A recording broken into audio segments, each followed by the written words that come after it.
y'all? My name is Adair. I am 30, use they, them pronouns, and I'm non-binary. So, thanks for checking out this video. I'm probably gonna be a little awkward here because I am really not used to sharing some of the more personal parts of my life online, stuff like that. But I realized that so many folks sharing their own experiences and journeys has allowed me to get to this place. I've also noticed that I have seen way less people of color who are going through this journey, at least online and stuff like that. And that, for me specifically, is what I was looking for. Not to knock anybody else, but when you add being a Black person to any experience, it's a different kind of experience. So I definitely want to kind of pay it forward and share my experience as I go through this process. Definitely in real time, as this is my first day on T. Spoiler alert, but yeah, I recently started T literally yesterday, and will be having top surgery on the 28th of January, which I am like super hyped about. Like it's been a journey. I've been out of the closet for a while, probably since early college, but definitely gone through another coming out experience as I really was able to embrace my trans identity. I think for a while I felt I always wondered, I was like, are you trans? Like, I kind of wonder, And I think for me, I kind of felt this imposter syndrome with identifying, especially publicly, as trans, when I feel like I just felt imposter syndrome. I didn't want to claim something that I didn't have what it felt at the time personal experience with. I know a lot of trans people are some of the strongest, most resilient folks I know, and I don't want to claim a title when I might not know of that experience or what I thought that experience was. So this has been a recent coming out, and it takes time, but it feels good, it feels honest.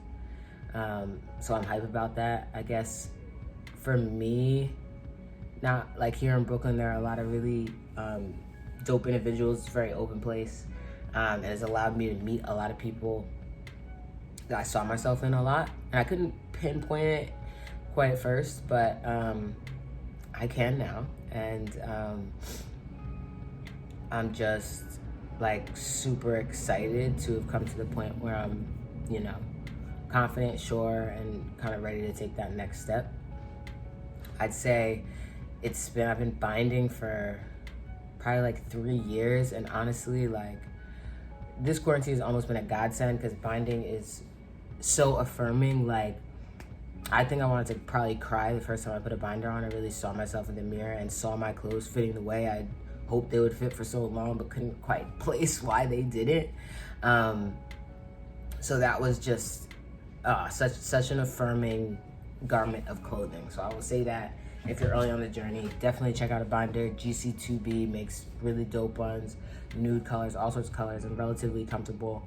But at the end of the day, binders are hella restrictive. They do have long-term effects. And I started feeling like I was just kind of sore. I wanted to wear it for longer, but couldn't wear it for longer, and didn't like that I couldn't wear it for longer.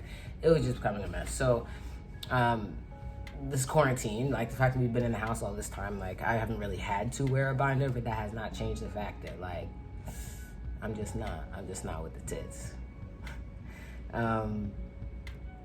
So yeah, that was definitely, but before that, I would have to say some of the most helpful things outside of my community, myself, through my own inner work, was also relationships I've had.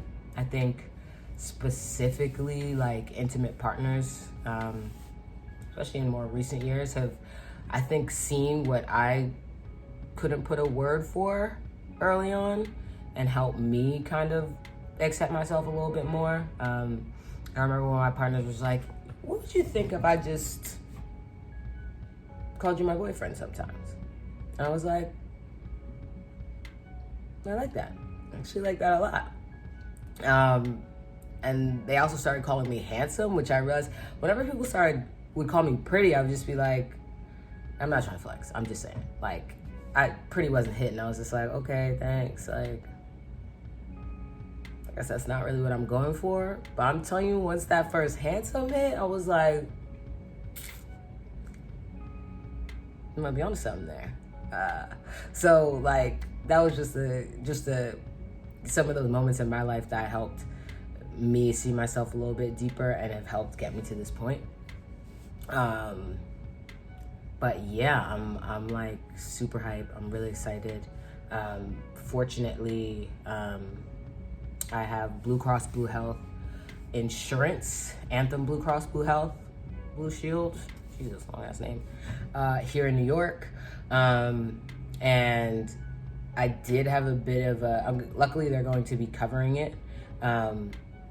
But to start, like, I feel like you could make a whole nother video about insurance, but I was fortunate enough to, you have to advocate yourself for real, right? So I first got my consultation, found out that my claim had been rejected, and I was like, what is this about? Call insurance, find out that my company had put an exclusion for trans health services within our like group plan. And like just hearing that news on the phone was like some of the most disheartening shit ever, honestly. So I wrote a letter. Basically, I had to kind of channel my mom, who taught me how to. Sometimes you gotta bring that smoke to some of these authorities and corporations that you rely on and should be serving you. So I kind of reached out to them and was just like, I'm really super disappointed about this, especially because I live in New York, which is one of these states where it's literally illegal to deny trans healthcare. And luckily, they were very responsive and told me they were looking into it. That was like Thursday. By Monday, they were like, yo, you're gonna have no problems. We got this figured out. Let us know if you have any issues in the future. And they fixed their policy and backdated it so that my initial consultation would be covered. So like, one note I would say, if you have insurance, call your insurance company, see what your exclusions are. If you have an exclusion for trans health, send a note to your HR or whoever immediately. I'd be candid with it, like say, how disappointed you are, this is a problem. We're definitely at a reckoning point in this country, generally speaking, where I think a lot of these companies who have just kind of gone with this old-fashioned bullshit for the longest are scared as hell to get called out in any form or fashion, whether they're in one of these states or not. So, don't just give up. Take it a step further and try to get things changed, because the people who are running your insurance program could be really helpful.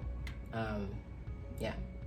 So I guess that's kind of just the beginning. That's the beginning. I guess I plan to give y'all updates on how things have changed, if I'm seeing changes, especially when it comes to top surgery, because I'm hella hype. And